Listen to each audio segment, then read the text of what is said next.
उसके बाद लौटते हैं और मनाली और श्रीनगर भी चलेंगे जोशीमठ के साथ साथ, वहां की भी तस्वीर और वहां का हाल दिखाएंगे आपको।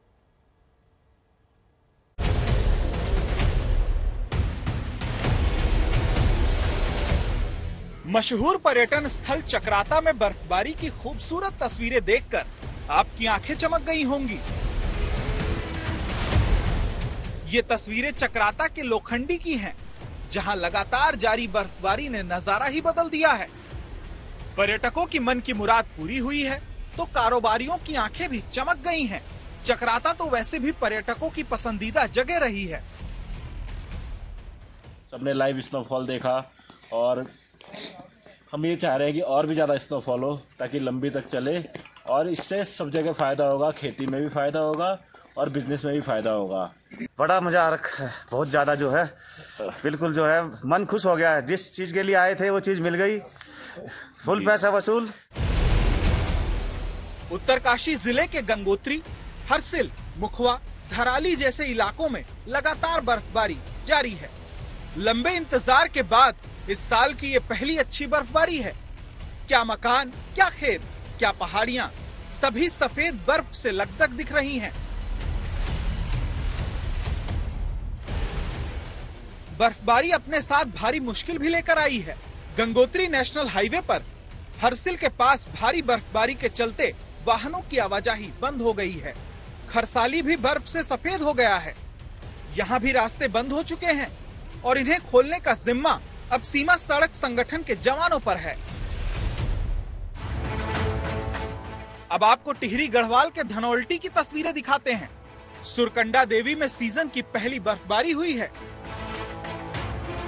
बाबा केदार तो अपने शीतकालीन गद्दी स्थल उखीमठ में विश्राम कर रहे हैं, लेकिन उनका धाम बर्फबारी के आगोश में है।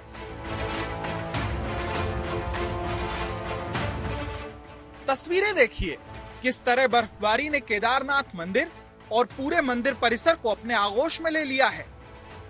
केदारनाथ का चप्पा चप्पा सफेद चादर से ढका है। बर्फबारी का असर केदारनाथ के पुनर्निर्माण कार्यों पर भी पड़ा है। ठंड के चलते केदारनाथ से मजदूर वापस लौटने लगे हैं। धाम में चल रहे सभी प्रकार के पुनर्निर्माण कार्य ठप पड़ गए हैं।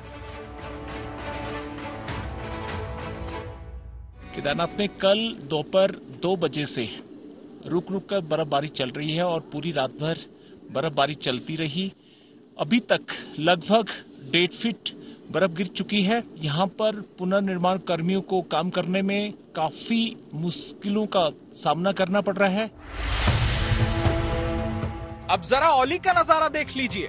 उत्तराखंड में स्कीइंग के लिए मशहूर स्की रिजॉर्ट औली में भी लगातार बर्फबारी हो रही है।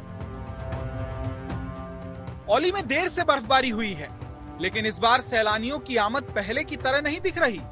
जोशीमठ में जो कुछ हो रहा है उसका असर औली पर भी दिख रहा है।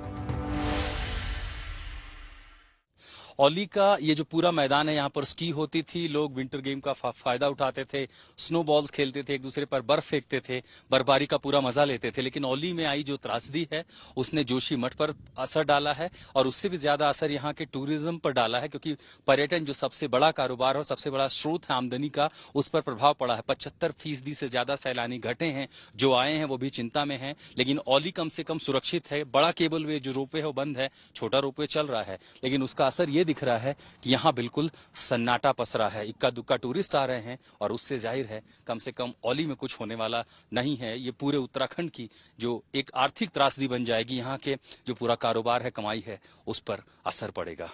औली से मदन प्रसाद के साथ में आशुतोष मिश्रा, आज तक।